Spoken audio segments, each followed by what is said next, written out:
wowe turi kumwe muri uyu mwanya ndagusuhuje kandi ndakwishimiye ugira amahoro. Nongeye kukwibutsa rero gukanda kuri subscribe niba utarabikora, kandi niba nta n'umutima mubi byagutera ukande kuri like, kandi ubanza ntacyo byagutwara kuko ni ingenzi kuri twebwe. Kandi rwose niba wiyemeje gufata umwanya ugakurikira kino kiganiro nuko nawe wumvise ko ari ingenzi koko.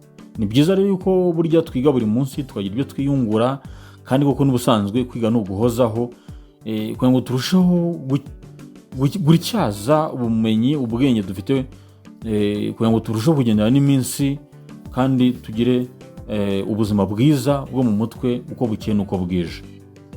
Kuva na kera burya rero umunyarwanda yaravuze ati ijambo ryiza ni mugenzi w'Imana.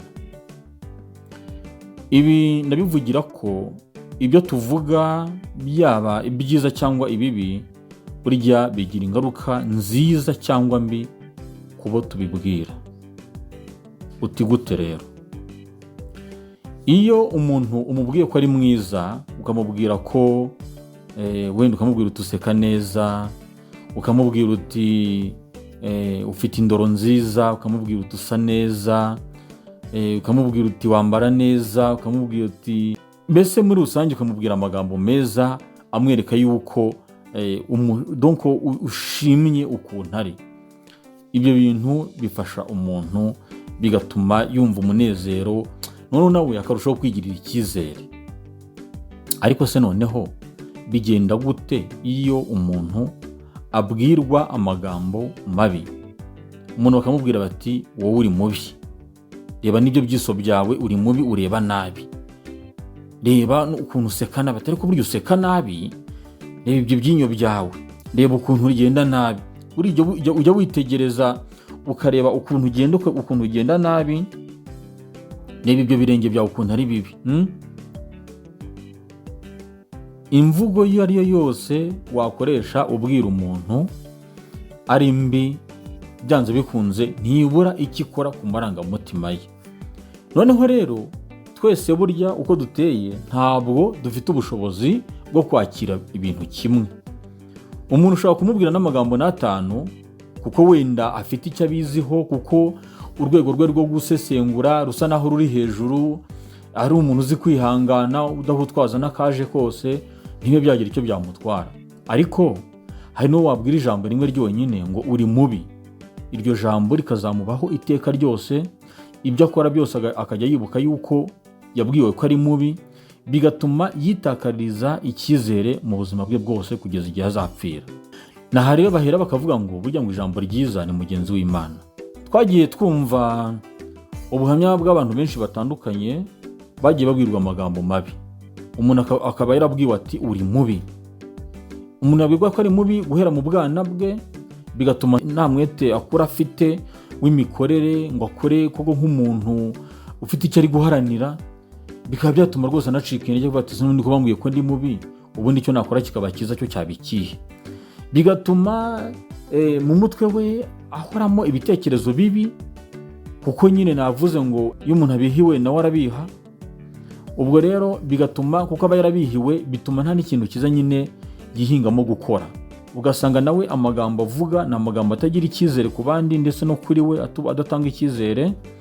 Ugasanga ni umuntu udashobora gukora ikintu we ubwe cyamuzanira inyungu, kuko n'undi aba yumva ko ari mubi, nyine yabwiwe ko ari mubi nawe ubwo akabyumvamo. Kandi koko kubera ukuntu ubwonko buteye, iyo umuntu yabwiwe ko ari mubi kugeza ubwo bimujya mu bwonko, nawe koko ajya areba akibona ko ari mubi, kandi koko atari mubi kuko yabibwiwe gusa, byamugiye mu bwonko, n'umutima we ukajya umubeshya, n'amaso ye akamubeshya ko ari mubi kuko yakwireba akabona ari mubi. Urumva ko uburemere bwa bino bintu ari burebure cyane. Bigatuma uyu muntu kuko nta cyiza yibonaho yumva yashobora yakora, bikamujyamo nawe, bigatuma atabasha no kugira icyiza yakorera n'abandi, kuko arabihiwe nawe rero arabishye. Kwa kubiha kwe rero byanze bikunze kuzagera ku bandi. Amagambo mabi yabwiwe yamusenye umutima, yamusenye mu marangamutima. Ni umuntu w'umurakare, ni umuntu utishima, ni umuntu udaseka.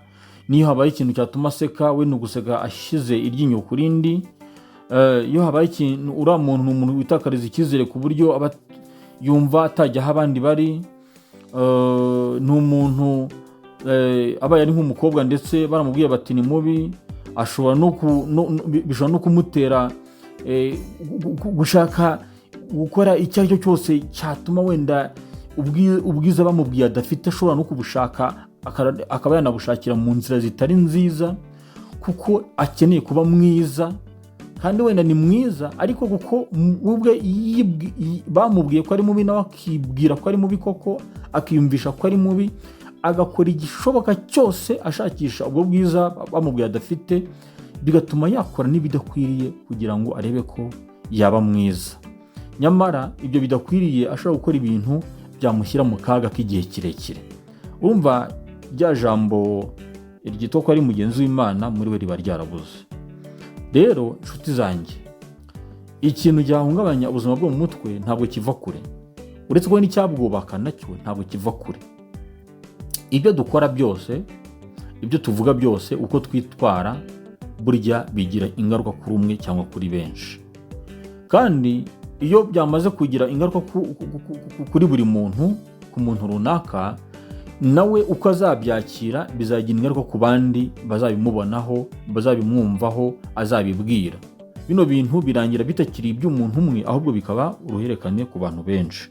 Ugasanga uyu muntu yakuze yumva nta rukundo agira muri we, abantu bari mu burungano rwe ugasanga ni abantu atishimira, ugasanga arabanga, ugasanga arabihunza, nta mushyikirano na mutoya ashobora kujyana n'abantu b'urungano rwe. Wenda ugasanga ni umuntu wikundira abantu batari ku rwego nk'urwe, ni umuntu wikundira abantu bakuze cyane kuko wenda bavuga ati nibo wenda batashobora kumbwira amagambo ya naya naya, nibo wenda najya kwihishamo, cyangwa se akaba kwihisha mu batoya kuri we, avuga ati wenda nibo badashobora kumbwira nk'ibyo wenda abo tungana bambwira. Bitera kwitwara mu buryo butandukanye, umuntu akagira trouble de personnalité, donc imyifatire ye mu bantu, imigenzereze ye mu bantu, bigatuma yava ku murongo, ikaba ari imyifatire idahwitse ibangamira abandi kubw'ijambo rimwe yabwiwe yuko atari mwiza. Rero bikamwangiza mu bwonko, bigatuma nta cyizere yigirira we ubwe, nta kintu yabasha kwiyubakira cyamufasha mu buzima bw'ahazaza, ahubwo we akangirika mu mutwe, kandi uko yangiritse ni nako n'abandi wenda bashobora kuzagenda bangirika kubw'ibikorwa bye n'imifatire n'imigenzereze ye bya buri munsi. Imitekerereze ye irangiritse, bigatuma rero n'ibyo akora n'ibyo avuga, kandi murabizi ko bavuga ngo akuze umutima agasesekara no ku munwa, burya uriya muntu nyine ibyo azajya avuga ni ibintu bishobora kuba byanasenya abandi, ibyo akora ni ibintu bishobora kuba byagirira ingaruka mbi ku bandi. Bityo rero icyo nshaka kuvuga ni iki: nshuti yanjye, dukwiriye kwitwararika mu byo tuvuga, mu byo dukora, mu myifatire yacu ya buri munsi. Twige kubana neza, twige guturana neza, twige gukoresha imvugo zitagira ubwo zasesereza abandi. Kandi rega nibyo nkunda kuvuga, uramutse wumvise ko ikibi kuri wowe gishobora kuba na kibi ku bandi, burya rwaba ari urugendo rwiza, yaba ari intambwe nziza. Icyo wumva ukunze ugatekereza ko n'undi cyamuryohera, cyamubera cyiza. Rero ibyo udashaka ntukabyifuriza abandi, ibyo ukunze kandi nabyo ujye ukunda, ariko wumve ko n'abandi byababera byiza.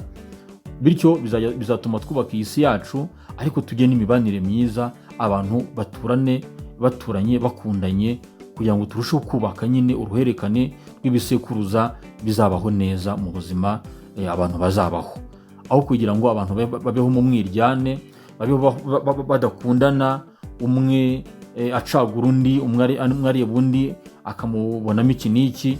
Ibyo ngibyo bishobora kugeza abantu ku ntambwe itari nziza no ku maherezo atari meza.